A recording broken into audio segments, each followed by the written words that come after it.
다 모여서 영화에 대해서 얘기하는 자리가 어쩌면 최초의 자리가 아닐까라는 생각이 드는데요.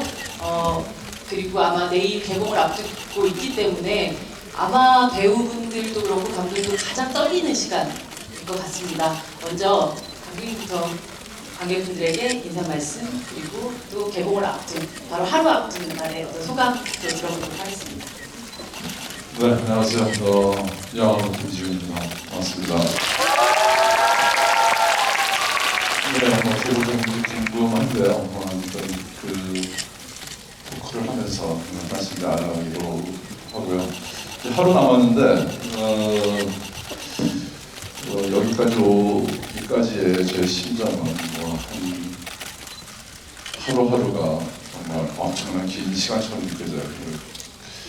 마치 여러분들의 심판을 기다리는 어떤 사람처럼 정말 내일이 본격적으로 시작하는 내일 심판의 날 같이 느껴지시는 건가요?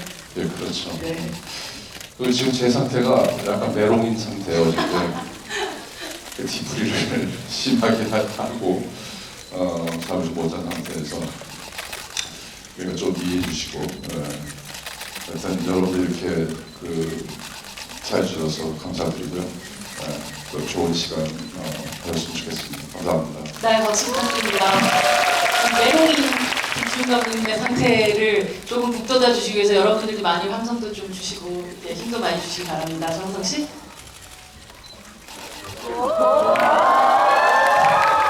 네, 아직 마이크를 끄고 인사드리네요. 안녕하세요, 정우성입니다. 반갑습니다. 지금 전국 17개 CV 맞습니다. 여러분 다 함께 하고 계시는 것 같은데 굉장히 감사드리고요. 또 아마 이제 감독님도 그렇고 모든 배우가 다 똑같은 심정인 것 같아요.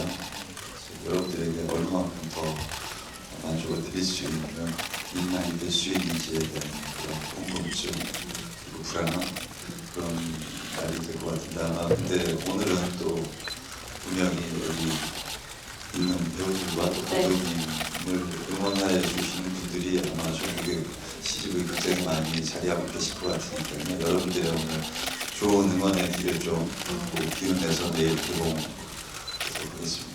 고맙습니다. 네, 고맙습니다.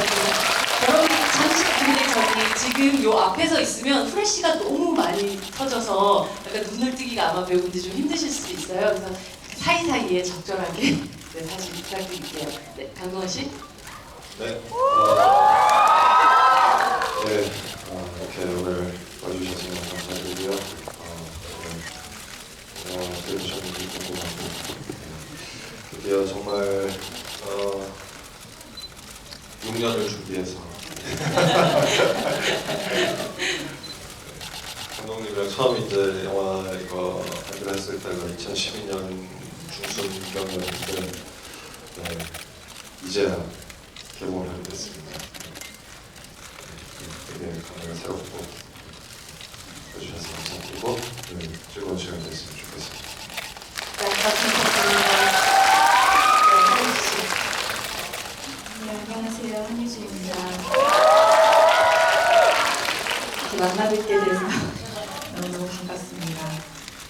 네, 저도 내일 이제 정말 긴 시간 동안 모두가 한 마음으로 열정을 갖고 열심히 찍은 영화 이날 개봉하게 돼서 너무 떨리고 설레기도 하고 또 정말 어떻게 보실까, 어떻게 여러분들께 다가갈까 굉장히 긴장도 많이 되고 하는데요. 아무쪼록 좋은 영화를 다가갈 수 있으면 좋겠다고 생각하고 있어요. 오늘 이렇게 만나뵙게 돼서 너무 반갑고요. 오늘 좋은 시간 가졌으면 좋겠습니다. 네, 안녕하세요. 한예리입니다. 영화 어떻게 재밌게 보셨나요? 네, 감사합니다. 내일 개봉이라서 사실 되게 많이 긴장도 되고 여러분들께서 어떻게 영화를 보셨을까 그 생각이 제일 많이 들어요. 그래서 좋은 얘기, 영화 같은 얘기들 많이 나눴으면 좋겠고 이 시간이 좀 서로에게 뜻깊고 좋은 시간이 됐으면 좋겠어요. 감사합니다. 예, 안녕하세요. 김도현입니다.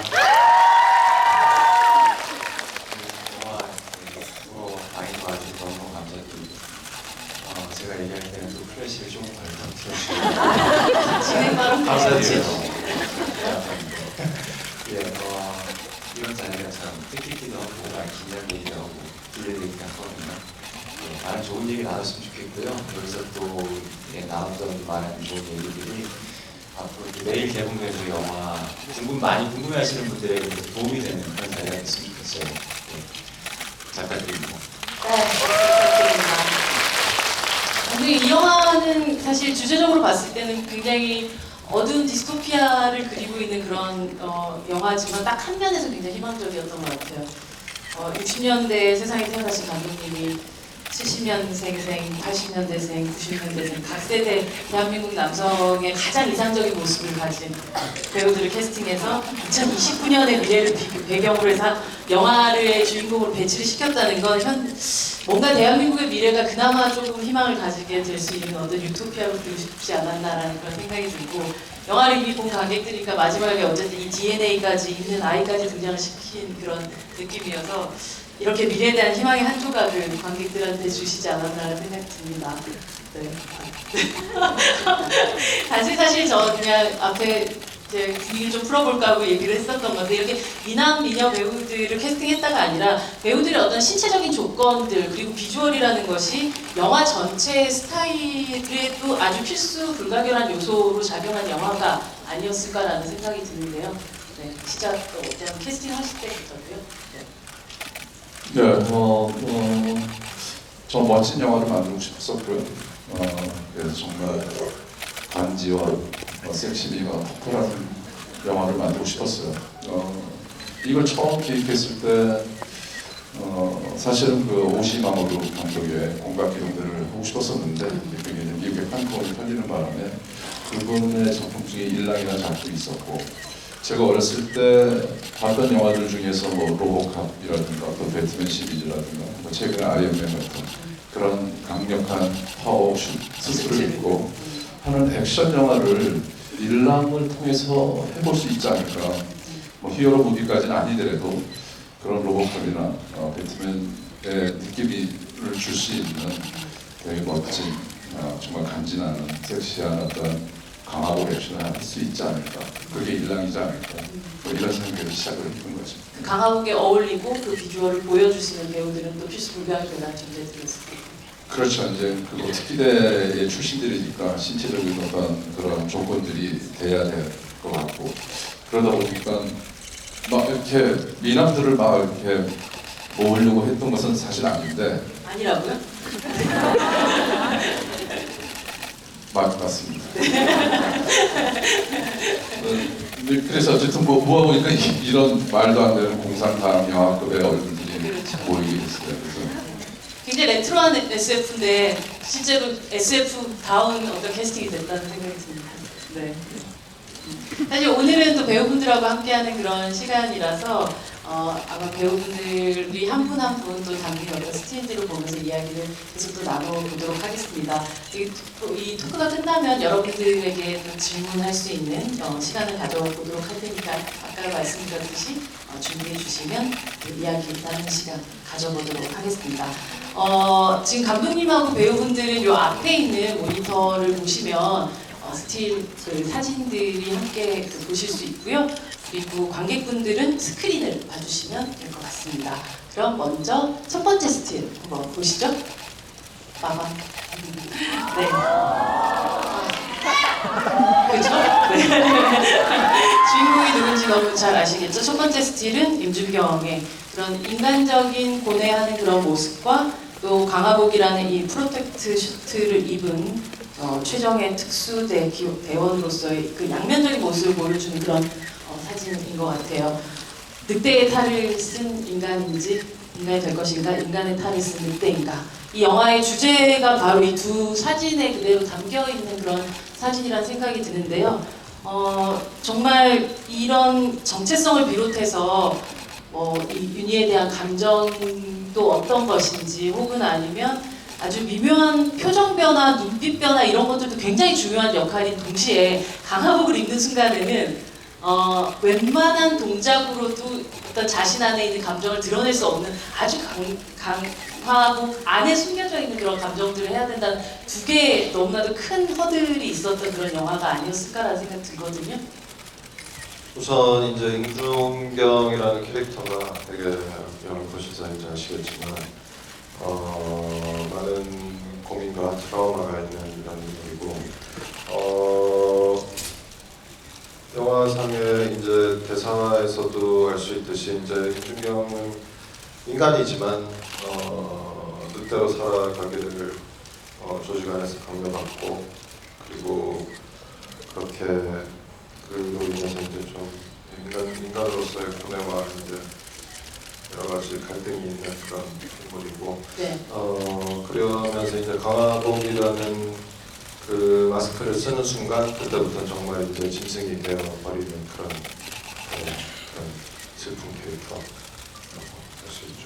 근데 그 안에서 아무리 무언가를 해도 이게 강화복 바깥으로 드러나지 않을 수가 있기 때문에 배우로서는 사실 손 한 번 움직이는 거나 아니면 얼굴에 눈썹 한 번 바꾸는 것도 굉장히 큰 감정을 원래는 전달할 수 있는 거잖아요. 근데 이번에는 그렇기가 힘든 부분들도 있어요. 사실 강화복을 입어도 어쨌든 안에서 움직이는 건 저니까요. 그게 다른 액션팀이 하면 그게 같지가 않더라고요. 사실 저는 제가 영화를 찍으면서 액션을 찍을 때 대역을 웬만하면 많이 안 쓰려고 하는 게 어쨌든 저는 액션도 감정이라고 생각을 하고 액션도 영화 안에서 어떤 감정을 표현하는 수단 중에 하나라고 생각하는데 그게 뭐 꼭 감정씬만 감정이 아니라 네. 그 움직임 자체도 다 감정이라고 생각을 해서 확실히 저도 이제 강화복을 입었을 때는 조금은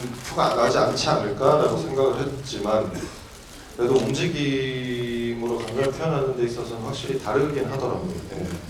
많이 달랐었고 그리고 그 고개 각도에서도 그 인물의 감정이 느껴지는데 예를 들어 좀 미안한 얘기지만 제 스턴트하는 친구한테 예를 들어 고개를 돌려 이러면 그 친구야 이제 감독님 디렉션이 그냥 고개 돌려면 이렇게 돌리기만 하니까 이게 어쨌든 타이밍에서 그 장면 컷에서 그 느낌을 살릴 수가 있는 장면들이 있는데 그런 것들은 확실히 제가 직접 하는 게 훨씬 효과적이었던 것 같아요.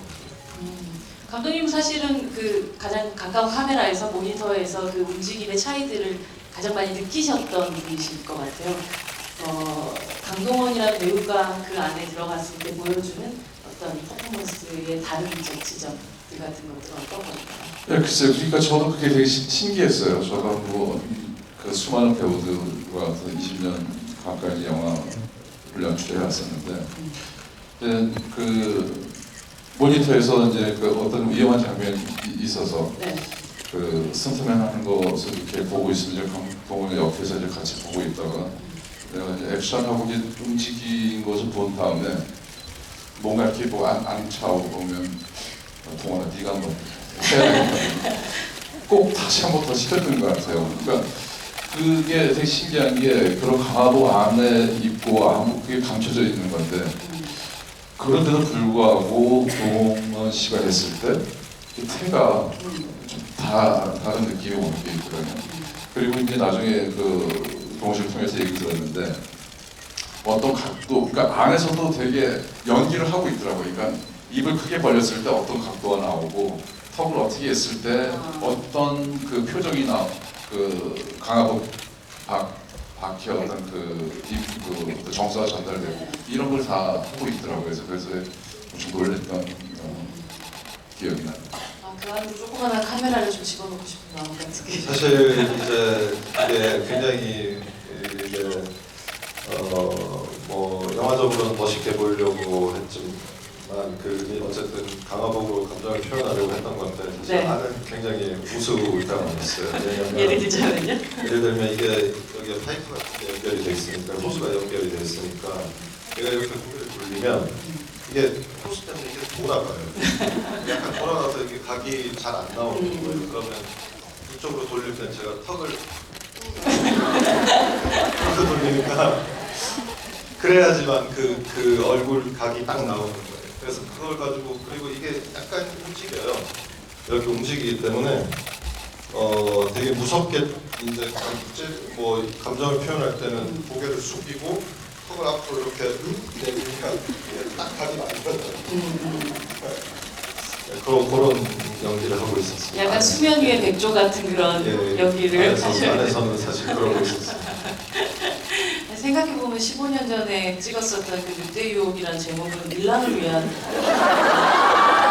아주 엄청난 예언과 같은 제목이라는 생각이 드네요. 사실 누군가가 또 늑대 역할을 했다고 이러서 무슨 얘기를 하는 거지 했었는데 얼마 전에 그 질문을 받고 그것도 그러네 싶더라고요. 그때부터는 처음 찍고 있습니다. 네, 감독님이 진짜 긴 어떤 플랜을 느낄 수 있는 그런 영화였다는 생각이 듭니다. 저희 두 번째 장면 좀 장면 스틸 토크를 해볼 텐데요. 두 번째 스틸 보여주시죠. 네, 한유지 씨의 놀라운 변신입니다. 네, 예쁘죠? 네. 이 이윤희를 연기한 한유주 씨의 스틸인데요. 거의 뷰티 인사이드급의 다른 사람, 같은 사람 다른 얼굴 같은 그런 느낌이기도 한 것 같아요. 오른쪽 그 스틸을 보면 이제 총기를 사용을 하는데 사실 액션이 나올 거라고 생각을 전에 이제 예고편이나 이런 것만 봤었을 때는 이런 반전이 기다리고 있을 거라고 사람들이 생각을 못했을 것 같다는 생각이 드는데요. 사실 한국에서 여성 배우들이 장르 안에서 이런 총기를 사용한다거나 이런 방식 액션을 할 기회가 그렇게 자주 있지는 않잖아요. 이번에도 이런 일랑이라는 영화를 통해서 총을 쏘고 또 액션을 했던 어떤 경험은 어떤 즐거움을 주었나요? 사실 근데 제가 했던 액션은 감히 액션이라고 네. 말을 할 수 없을 정도의 짧은 부분이라서 되게 서구스럽고요. 여기 앉아 계신 모든 분들께서 너무나 화려한 액션을 해주셨기 때문에 저는 사실 아무것도 아닌데 이렇게 나와서 되게 민망하네요. 하지만 이 안에서 보면 이 윤희라는 사람이 대체 누구를 원망해야 되냐라는 그런 이야기를 할 만큼 실제로 이 영화가 끝나고 나면 가장 측은한 마음이 많이 드는 그런 캐릭터였던 것 같아요. 네, 그런 것 같아요. 윤이라는 캐릭터가 복합적이면서도 좀 혼란스러운 캐릭터인데 하면서도 제 스스로 이은이라는 캐릭터에 굉장히 영향을 많이 느꼈던 것 같고 이제 보시는 분들도 이 윤이라는 캐릭터를 공감하고 잘 따라와주고 연민을 같이 느껴주셨으면 좋겠다라는 바람으로 늘 굉장히 열심히 연기하려고 했던 것 같습니다. 마지막에 인상이 그렇더라도 영화가 진행되는 상황에서는 자기가 어떤 마음을 가지고 있는지 좀 들키지 않아야 되는 또 숙제가 있잖아요. 네, 여러 가지 모습을 가지고 있잖아요. 그렇죠.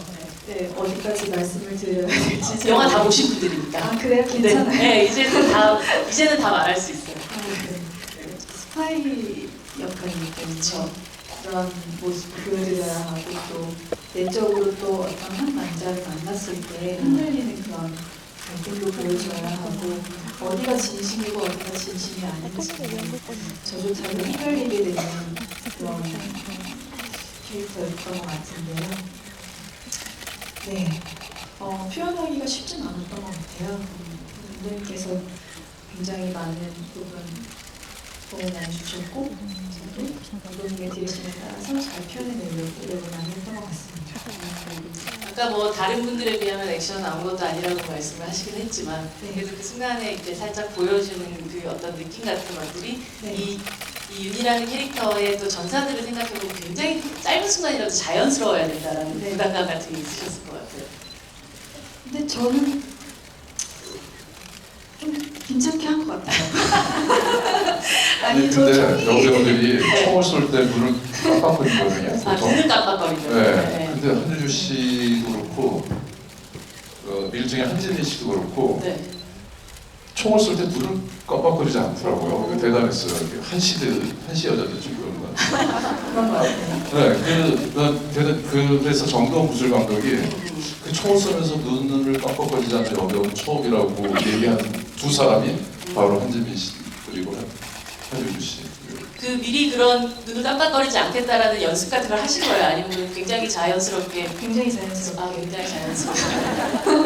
네. 한국 영화의 액션에 있어서 가장 최고의 액션 배우인 정우성 배우가 보시기에 어떠셨나요? 한유주 씨의 연기에 대해서. 굉장히 자연스럽고 좀 잘한 것 같아요. 훌륭합니다. 정답입니다. 네. 그 효주 씨가 방아쇠를 당기면 맞아야지 어떻게 피할 수 있겠어요. 빨리 다음 스틸로 넘어가야 될 것 같습니다. 자, 다음 스틸로 넘어가도록 하겠습니다. 아, 네. 바로 또 리더의 존재감이라고 바로 떠 있는데요. 이번 스틸은 훈련소장 장진태를 연기한 정우성 씨의 스틸입니다. 이 영화에서 모든 사람들이 저마다의 비밀이 있고, 이면이 있고, 또 반전을 또 가지고 있는 것 같아요. 근데 특히 장진태 같은 경우는 초반에 이게 조용하게 큰 판을 짜는 어떤 내부 공간에서 움직이는 이런 모습과 조금 정적인 모습과 후반부에 뭐 수로신이나 이렇게 강화복을 입은 액션까지 가장 액티브한 모습을 또 보여주기도 하는 아주 변화무쌍한 그런 그런 역할이라고 생각을 하는데, 그 장진태라는 캐릭터를 생각해보면 이 사람은 과연 지금 늑대일까 인간일까 라는 생각을 하면서 봤었던 것 같아요. 혹시 장진태는 임준경의 시간을 건너온 사람일까요? 그런 전사들을 혹시 생각을 좀 하셨나요? 그렇겠죠. 아무래도 이제 그 특기대 내에 인상이라는 비밀 조직을 이끌고 있는 리더이기 때문에 어떻게 보면 이제 각 그 세대와 그리고 인물별로의 그 연관성이 있잖아요. 네. 누군가가 지나갔던 시간을 지금 누군가는 살고 있고, 인랑 안에서는 이제 장진태가 지나온 시간을 지금 임준경이 살고 있고, 그렇기 때문에 먼저 살았기 때문에 임준경은 다 이해한다라는 착각을 하는 거고, 근데 각자가 갖고 있는 개인의 그 인격과 그리고 자아는 다르잖아요. 그 안에서의 이해 충돌이 있을 수 있는 거고, 근데 어떤 집단이라는 그 조직 안에서는 그런 그 개인의 인격과 그 자아에 대한 어떤 본분을 찾고자 하는 그런 어떤 개인 스스로의 그 본능적인 감정을 용서하지 않는 거잖아요. 어떻게 보면 이제 장진태라는 인물은 그런 임준경이 지나왔던 시간을 이미 지나오면서 스스로의 타협점을 찾고, 그리고 이 조직 안에서 이제 대의라는 명분을 가지고 앞으로 그 지향점을 잡고 나가는 사람인데, 그 안에서도 많은 그 고민과 갈등이 있었을 거예요. 그렇기 때문에 또 이제 이 영화 후반부에서 임준경한테 이제 질문을 하잖아요. 너 도대체 왜 그러니? 그 아마 이제 장진태 과거의 시간에 자기 스스로에게 굉장히 많이 했던 질문이었을 수도 있을 거예요. 그리고 그런 임준경은 이제 어떻게 보면은 그 본분, 자기 스스로, 그러니까 나라는 사람을 찾고 내가 하고자 하는, 나로 돌아가겠다라는 어떤 의지, 용기를 보인 사람이고, 장진태는 그러지 못했던 사람이고, 그렇기 때문에 장진태 역시도 그런 마지막에 임준경을 보면서 또 다른 성장을 하는 인물이 아닐까라는 생각이 듭니다. 네. 사실 감독님과는 또 정우성 배우와는 놈놈놈 이후로 거의 10년 만에 또 다시 만나게 됐는데요. 임준경의 시간에 거의 만나지 않았을까라는 생각도 들기도 하고, 그 다시금 만난 그 정우성이라는 배우는 10년 동안 정말 또 많은 변화들이 있었을 것 같다는 생각이 들거든요. 현장에서 어떤 느낌 많이 받으셨나요? 더 잘생겨졌겠죠. 아, 그럼요.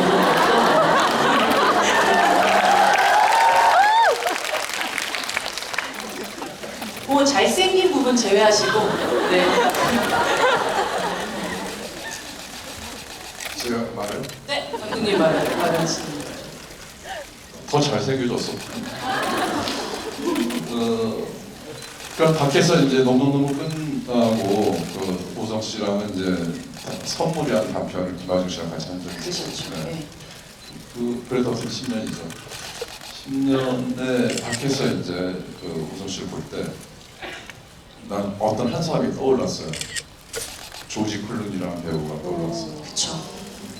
그 배우가 그냥 전형적인 미남 배우여서 성격과 배우도 바뀌고, 그리고 어떤 그 사회적인 발언이나 정치적 올바른 어떤 그 생활을 추구하고 있으면서 그냥 표면적으로 잘생긴 상태에서 뭔가 그 점점 이렇게 나이를 먹으면서 신뢰를 주는 얼굴로 바뀌는 그런 사람이라고 생각이 들었고 그런 배우라고 생각이 들었고 정우성 씨가 저는 그렇게 조지 클레이처럼 그렇게 바뀌어가고 있지 않나. 정말 잘생긴 얼굴에서 삶이 잘생겨지고 멋진 사람으로 바뀌어가고 있지 않나 생각하게 됐어요. 그래서 이번에 이제 여태까지의 정우성 씨와의 연기와는 다른 것을 그런 데서 느껴지는 관록과 중후함을 이 장기태라는 인물을 통해서 한번 부여하고 싶었던 욕구가 생겨서 10년 만에 더 잘생겨진 우성 씨와 같이 작업하게 됩니다. 저는 한 3, 4년 전에는 정우성 씨가 되게 조지 클루니 같다고 생각했는데 지금 조지 클루니를 좀 뛰어넘고 있는 느낌 같은 것도 좀 받게 되는 것 같아요. 어떤 방향적으로 봤었을 때는 어떤 스타에서 지금 굉장히 또 다른 방식의 행동들을 또 하시고 계시지만 정말 이제는 한국에서 유일한 어떤 조지 클루니라고 비교할 수 없는 어떤 시기가 되지 않았나라는 생각이 듭니다. 네, 다음 스틸로 넘어가도록 하겠습니다.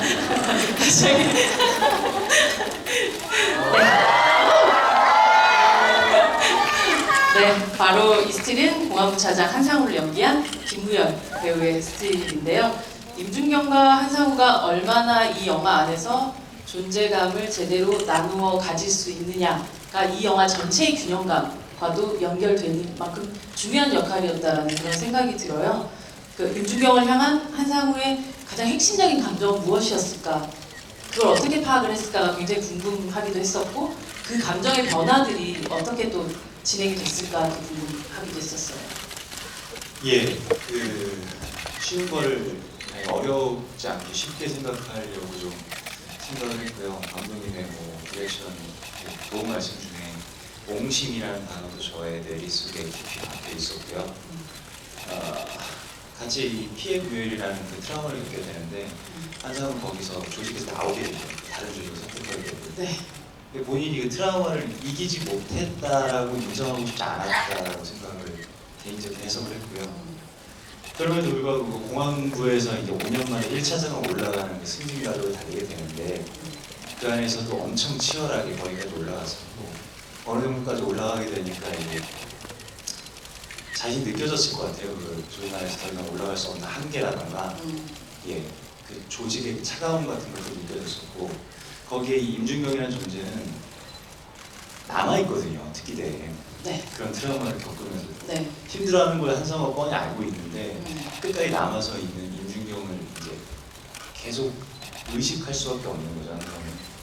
그래서 어느 순간에는 그 트라우마를 이겨내지 못하는 거울 속에 나 자신을 보는 듯한 느낌이었던 것 같아요. 임준경의 존재. 네. 그래서 인정하고 싶지 않고 바라보고 싶지 않은데 거기에 계속 그렇게 남아있는 임준경이 예, 꼭 그 트라우마가 시작된 그 날에 그때부터의 나 자신 모습이 있던 것 같아서 예, 그렇게 적으로 이렇게 점점 변해가지 않았나 생각이 들더라고요. 임준경을 향한 어떤 그 감정의 상태들이 조금 더 말 그대로 친구에서 적으로 넘어가는 어떤 국면 같은 거를 좀 미리 이렇게 여기서 하면서 이렇게 좀 체크해 놓고 조금 더 증폭시켜 나갔던 편이세요? 사실 출발점은 아예 이제 반대 시점이라고 생각을 어느 정도 마음을 먹고 갔고요. 네네. 예, 뭐 그 마음을 먹었다고 해서 뭐 아예 적으로 시작했다는 건 아니고 적으로 인정하고 싶지 않은 상태에서 시작을 했다. 네, 그게 맞는 것 같아요. 적으로 인정하고 싶지 않은 상태에서 시작해서 정말 적이 되는 예. 상태. 그러면서 이제 자기 자신을 어쩔 수 없이 이제 거울 속에 나 자신을 보게 되고. 네. 두 분은 사실 약 한 달 정도 차이 나는 또래시기도 하잖아요. 제가 동생입니다. 네. 저 알고 있는데 굳이 그렇게 또 얘기하시죠. 아니 이게 정말 매번 얘기할 때마다 많은 분들이 놀라셔가지고. 이 캐릭터 사이의 긴장감 혹은 아니면 사실 또한 다른 방식의 선택을 한 나를 보는 것 같은 그런 긴장감 같은 것들이 영화를 찍는 배우들 사이의 관계 안에서도 조금 전염되기도 했나요? 어떠셨어요? 강동원 씨에게도 듣고 싶고 김별 씨에게도 듣고 싶어요. 김우현이랑 배우를 여기서 보시면서 제가 먼저 얘기할까요? 아니 뭐 그 우스갯소리로 네. 아까 말씀드린 것처럼 옹심이라는 얘기가 저한테 머릿속에 박혔었고, 아니 그냥 정말 기본적으로 피지컬 자체나 여러 면을 봤을 때 이 김무열이라는 인간이 강동원이라는 인간을 바라볼 때 그런 마음이 생기게 되게 보이지 않는데요? 각자가 굉장히 다른 매력을 가지고 있죠. 저는 아니 그 정말 생각입니다. 예 그거 현실적인 그런 부분에서 도움 많이 받았어요. 네. 뭐 이렇게 정말로요. 네. 진정히 말씀드리는데 그럼요. 김무열 씨 잘생겼습니다. 저를 왜 위로하시는 거예요? 아니 정말 그랬고요. 그리고 또 이제 형 같은 경우는 평소에 이렇게 말이 이렇게 많은 편은 아니세요. 네, 저희 뭐 감정님도 그렇고 현장 자체가 저희가 되게 조용한 편이었는데 그래도 왜 이렇게 말 안 하고 남자들끼리 느껴지는 게 이렇게 서로 이야기를 많이 나누지 않아도 그래도 서로에 대해서 배려하고 바뀌는 마음을 가지고 또 존중하고 있다는 게 충분히 느껴져가지고 또 그런 부분에서는 친구로서의 어떤 그런 좋은 기분들을 많이 받았죠. 강동원 씨가 뭔가 대답을 안 해주시면 저 질문이 뭔 거죠, 그러니까? 영화 속 캐릭터의 어떤 긴장감 같은 것들이나 네. 서로가 굉장히 또 닮아 있고 다른 선택을 하는 이런 그렇죠. 것들이 또 네. 전염되나 하는 거였죠. 네, 일단 뭐 임준경이라는 캐릭터랑 저기 이름이 뭐였지? 한상호라는 캐릭터. 아니요, 존중해요. 아니 지금 무열 씨 이름만 떠올라가지고 잠시 김무열이란 아닌데 캐릭터 이름을 얘기해야 되는데. 무열이라는 친구가 남았던 네. 거죠. 네. 저 어쨌든 참 이번에 뭐 서로 대화는 많이 없었지만 촬영장에서는 오히려 끝나고 더 대화를 지금 많이 하고 있는 것 같아요. 그리고 저는 좀 앞으로 또 계속 같이 작업을 하면 재밌겠다라고 생각을 하고 있고 또 만나서 했으면 좋겠어요. 되게 뭐라고 할까 그냥 즐거웠습니다. 네, 진짜 사실 이게 뭐 남자들끼리도 막 있으면 서로 막 좀 욕심내고 막 이럴 때도 있거든요. 근데 그런 것도 전혀 없이 그냥 각자 자기 거 열심히 하고 뭔가 좀 신뢰하는 관계가 아니었다는 생각이 굉장히 재밌었고 또 기회가 된다면 또 좋은 작품에서 또 만나서 해보고 싶고 그럼 그때는 좀 더 대화도 많이 하고 있지 않을까. 저희도 그 영화 꼭 보고 싶습니다. 다음 작품 예, 함께하는. 제가 꼭 살아남겠습니다. 네, 그렇다면 다음 스틸로 넘어가도록 하겠습니다. 네, 한예리의 새로운 얼굴입니다. 네, 예쁘죠? 멋져요. 요즘 말도 얼마나 잘하는데요. 제이홉 씨는. 네, 섹트의 대원이자 이은희의 예친구인 구미경을 연기한 한예리 씨의 스틸인데요. 이 상황을 교란시키는 이 구미경의 등장으로 인해서 이 작전은 그야말로 요즘 제일 핫한 영화의 제목처럼 그 아수라판으로 바뀌고 있는 이것 같은데 이게 윤희가 굉장히 그 레트로한 어떤 그런 느낌이라면 이 영화가 사실은 미래의 그 SF잖아요. 근데 이 영화 속에서 나오는 한예리 씨의 그 미경의 패션이라든지 어떤 룩이라는 게 가장 미래적인 느낌이 좀 들었었던 것 같아요. 이런 어떤 왜냐면 짧은 순간에 그렇게 긴 분량은 아니지만 나오는 순간 굉장히 강렬한 느낌 같은 것들을 주기 위해서 이 보여지는 부분에 있어서 감독님하고 어떠한 그 이야기를 좀 나누셨고 어떻게 또 결정된 부분인지 좀 궁금하네요. 일단은 섹트 대원들 자체가 좀 더 이렇게 어둡게 옷을 많이 입고 그리고 구미경 같은 경우는 계속 신분이 노출이 되면 안 되는 상태이기 때문에 계속 뭔가 가발을 쓰고 분장을 하거나 변신을 하거나 변장을 하거나 이런 식으로 자신의 신분을 노출시키지 않는 사람이다 이런 얘기를 이제 감독님과 나눴고요. 그래서 어떤 느낌이 좋을까라고 해서 가발도 이래저래 많이 감독님과 테스트도 해보고 써보기도 하고 의상도 다양하게 입어보기도 하고 그랬던 기억이 나요. 마지막에 처음에 등장했던 저런 그 룩으로 결정하시게 됐었던 데 이유가 감독님 마음에 드셔서 네, 뭐 이제 한 번도 한혜 씨한테 없던 얼굴이고 없던 스타일이잖아요. 그래서 저 연기 잘하는 배우한테 저걸 새로운 걸 던져주면 얼마나 파괴적인 어떤 또 새로운 캐릭터가 나올 수 있지 않을까. 그런 거를 기대하고 그 기대한 것 이상으로 예리 씨가 그것을 보여줬던 것 같아요. 정말 보면 목표하고 욕망이라는 게 이렇게 강렬한 캐릭터는 처음 맡은 게 아닐까 생각이 들어요. 더 테이블도 사실 욕망과 목표가 분명하긴 했었지만 네.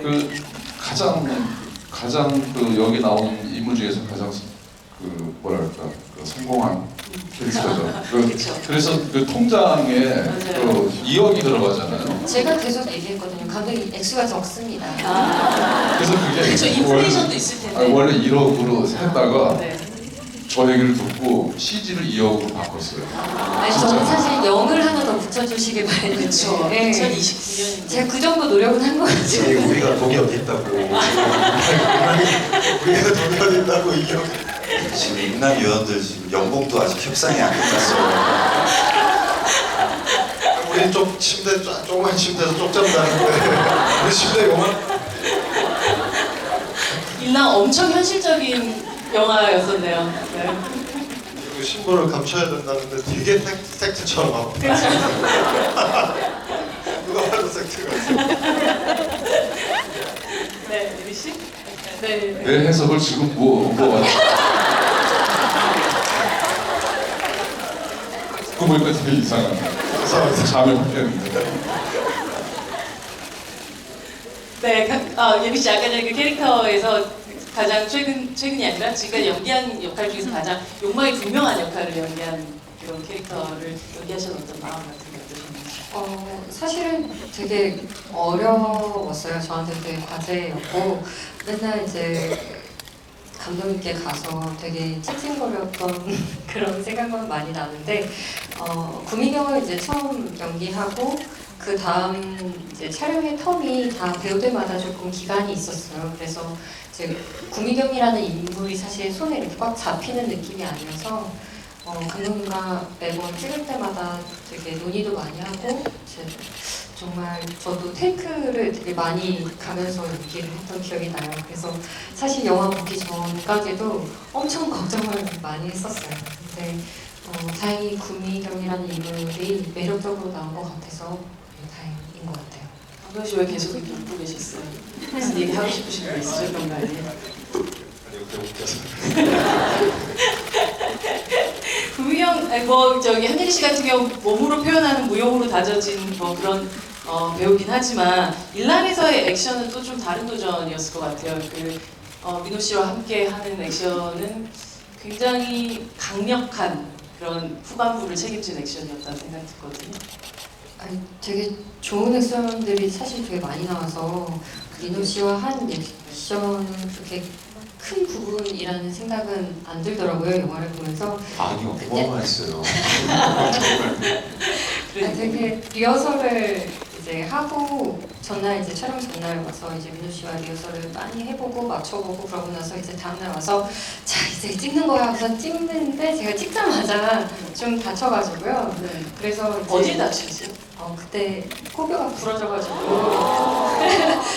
사실 이렇게 너무 열심히 못했던 게 되게 마음에 많이 남아요. 괜히 민호 씨한테도 좀 염려를 끼친 것 같고 스태프들도 감독님도 뜻하지 않게 되게 너무 당황스러운 일이 벌어진 거잖아요. 그래서 좀 죄송스럽더라고요. 오히려 근데 다행히도 그 이후 촬영은 또 취조실이어서 이게 뭔가 되게 분장을 안 해도 되게 잘 분장 안 한 거예요. 열심히 못해서 미안하다고 네. 그렇게 본인은 말하는데 굉장히 열심히 하신 거죠. 저 이제 취조실 촬영을 갔는데 이 콧잔등이 정말로 약간 부어 있더라고요. 분장으로 만든 것 같지가 않아요. 그래서 왜 그러냐 그랬더니 엊그제 액션 촬영하다가 사고가 있었다고 빨리 병원 가야 되는 거 아니에요.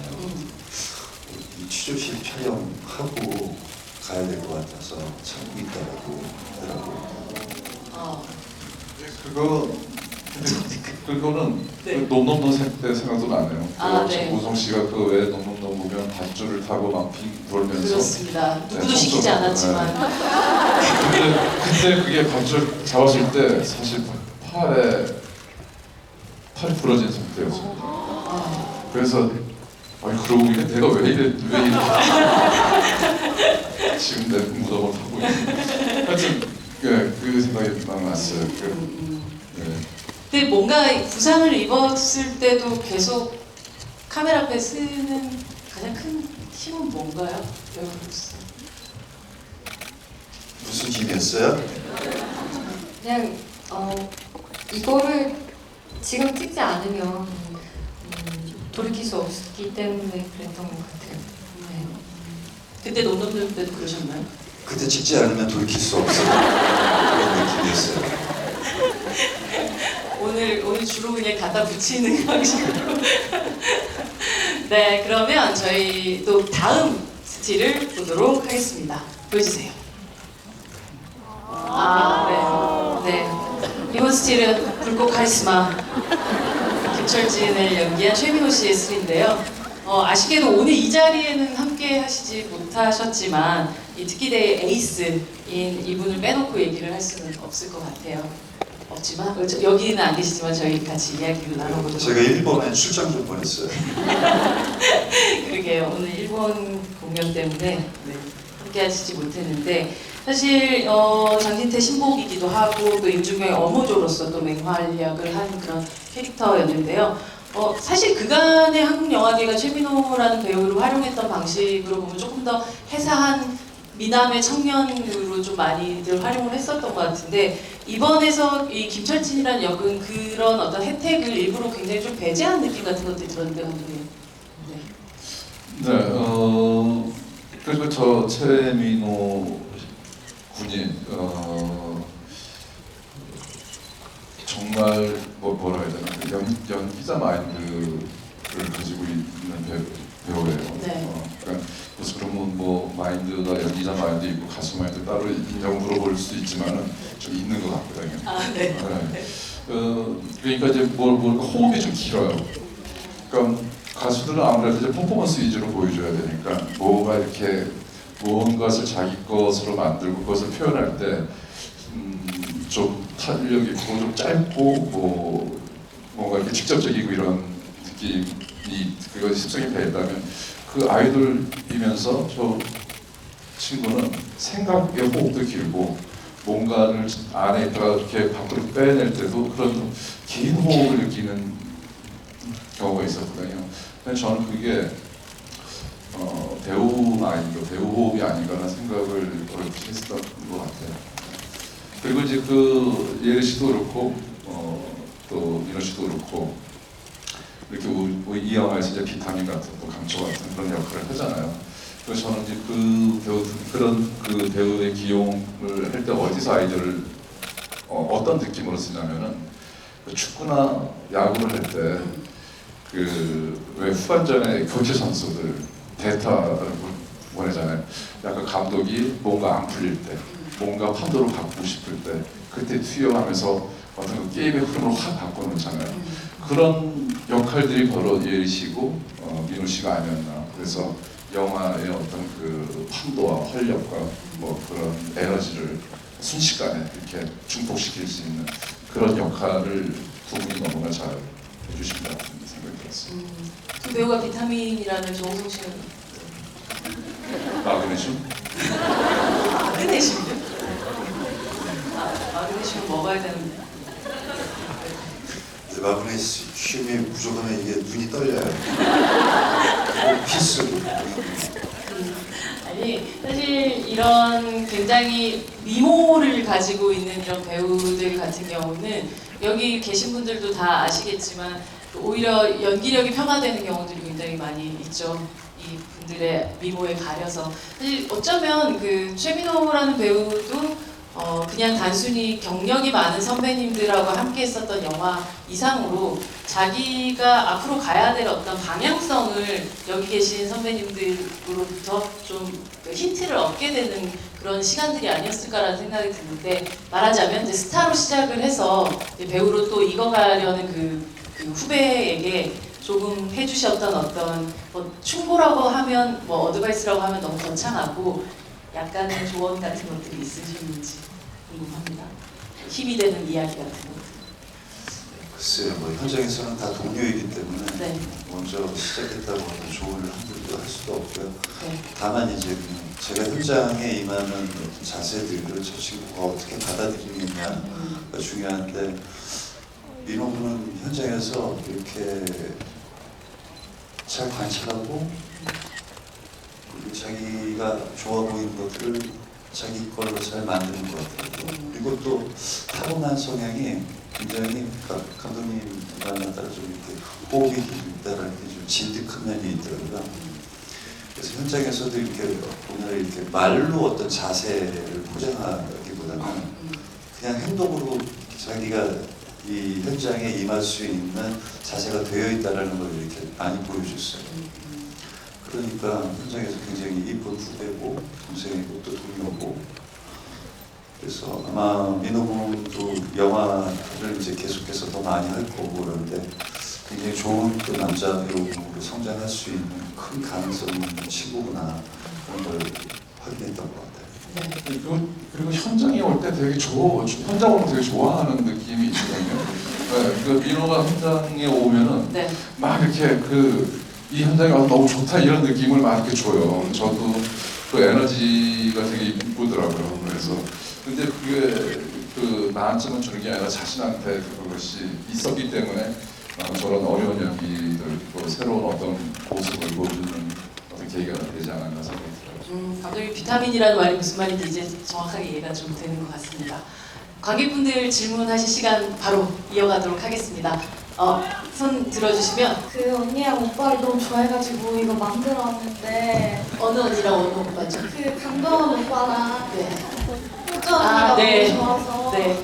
제가 만들어 왔는데, 혹시 이거 나중에 전달을 해드려도 될까요? 네, 지금 던져주세요. 아니요. 네, 질문을 질문 먼저 먼저 주세요. 하겠습니다. 빨간 모자와 늑대라는 그 작품과 또 일랑이 뗄래야 뗄 수 없는 그런, 어쩌면 애니메이션 일랑보다도 더 원작과 각색작의 그런 관계잖아요. 그리고 극 중에서도 또 언니가 많이 언급을 하시기도 하셨고, 네. 그래서 두 배우분께 혹시 언니와 오빠가 원하는 혹은 생각하는, 소망하는 빨간 모자의 엔딩은 어떤 이야기일지 듣고 싶어요. 네. 어느 분이 먼저? 언니가 해주시나요? 오빠가?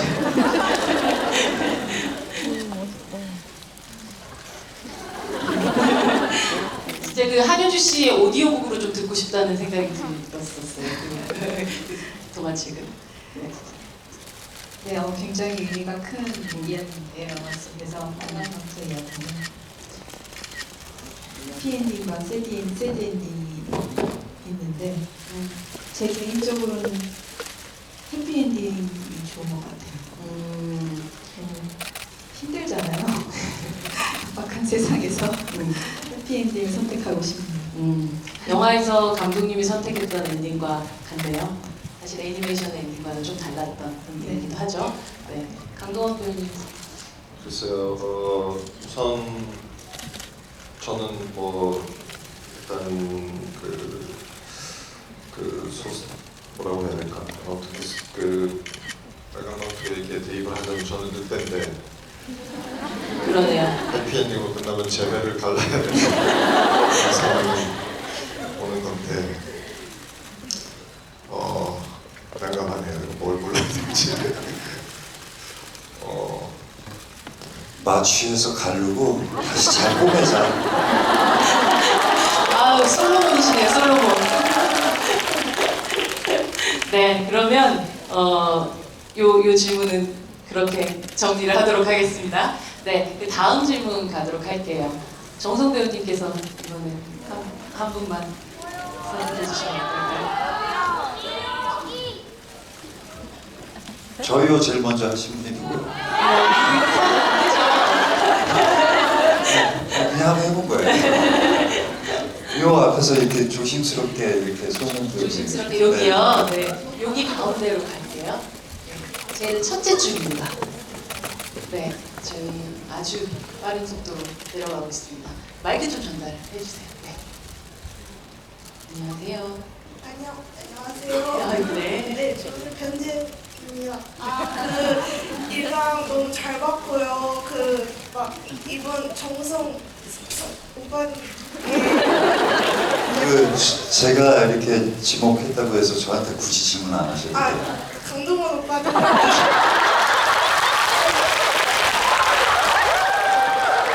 정성 오빠께 이번 일강. 아니 저기 동원이한테 하세요. 저 상처 주고 동정까지 할 필요는 없잖아요. 아니 저번에 막 마스터 때 액션씬 하다가 다치시고 막 하수구에서 고생하시고 막 이번에서도 막 하수구에서 뛰고 막 힘드셨는데 이번에 촬영하시면서 혹시 다치신 데는 없는지. 네, 감사합니다. 박정우 씨. 이번에 사실 액션 영화를 찍다 보면 안 다치고 끝나기가 사실 거의 쉽지는 않은데 다쳐도 꼭 작게 다치든 크게 다치든 좀 부상을 입고 입을 때가 있는데요. 이번 작품 경우는 마스터에 비하면 경미한 부상이었는데 천정에 머리를 박고 떨어져가지고 어느 장면 찍으실 때? 그 남산타워 찍을 때 이제 제가 뛰어올라서 한 명을 무릎으로 찍고 네네. 돌아서 총을 쏘는 네네. 장면이었는데 제가 그 액션 찍을 때 하나 둘 셋 하는 걸 굉장히 싫어해요. 예. 그 얘기를 효주 씨한테 촬영장에서 막 난 저 하나 둘 셋 너무 싫어 이러고 그죠? 촬영 들어가가지고 마침 두 테이크를 가고 뭐가 잘 안 맞는다고 갑자기 정동 감독님이 하나 둘 셋 하면 하자 이러는 거예요. 그래서 이거 좀 하나 둘 셋 또 안 좋은데 이거 뭔가 안 좋아요. 왜냐하면 하나 둘 셋 하면 모든 에너지가 한 번에 모이기 때문에 이게 너무 많은 에너지가 그 안에 모이니까 사고가 날 때가 꼭 있더라고요. 하나 둘 셋 하면 뛰어 이러더라고요. 하나 둘 셋 하고 뛰었는데 갑자기 뭐가 조명이 터졌는지 불이 번쩍 하더라고요. 그리고 정신을 차리니까 약간 땅에서 이렇게 엎어져 있는데 저는 조명을 제가 받았는 줄 알았는데 조명은 아니었고요. 너무 세게 받아서 머리 안에서 빛이 팍 나더라고요. 그러고 조금 있다가 이렇게 너무 아파서 이렇게 머리를 만지는데 이렇게 머리카락이 타가지고 이만큼 뽑히더라고요. 너무 세게 받아서 머리가 할 정도로요? 네. 한유 씨 옆에서 그거 보고 계셨던 건가요? 그 현장에서? 저는 없었어요. 죄송해요. 좀 명을 해주셨다. 그런 극적인 현장이. 그때 병원에 가시지 않았어요? 네, 저는 병원에 먼저 가 있었어요. 어떤 장면 찍으시다가 병원으로 또 가시게 된 건가요? 저희 둘이 드론을 피해서 뛰었을 때 남자인데요? 네. 그런 장면을 찍을 때 같이 달리는 장면이 있었는데 달리다가 이렇게 그 커피숍 안으로 이렇게 같이 뛰어들어가는 네. 장면을 찍다가 새우처럼 허리가 꺾여서 잠시 병원에 다녀왔습니다. 여기 오늘 함께 다 이 자리에 계시는 것만으로도 되게 축복할 수 있는 그런 자리라는 생각이 듭니다. 감독님, 네, 받으셨어요? 네. 저도 많이 다쳤는데 그럴 때마다 내가 마음이 많이 다쳐요. 근데 저희 마무리 인사를 해야 되는 그런 시간이 왔네요. 어떡하죠? 정말 죄송합니다. 저희 시간이 너무 빨리 지나가 버렸네요. 감독님부터 할까요? 아니면 김무열 씨부터? 네, 저희 오늘 되게 짧지만 그래도 또 함께한 시간 동안 관객분들에게 예, 짧지만 또 많은 이야기를 한 것 같기도 하고요. 정신없이 지나간 것 같아가지고 아쉽기만 합니다. 저는. 네. 이 영화에 이런 좋은 감정 소중히 가지고 안녕히 돌아가시기 바랍니다. 감사합니다. 박수 부탁드립니다. 네, 한 시간에 이렇게 금방 갈 줄 몰랐는데 여러분들과 이렇게 얘기 나누고 영화 얘기 하다 보니까 금방 쑥 지나간 것 같아요.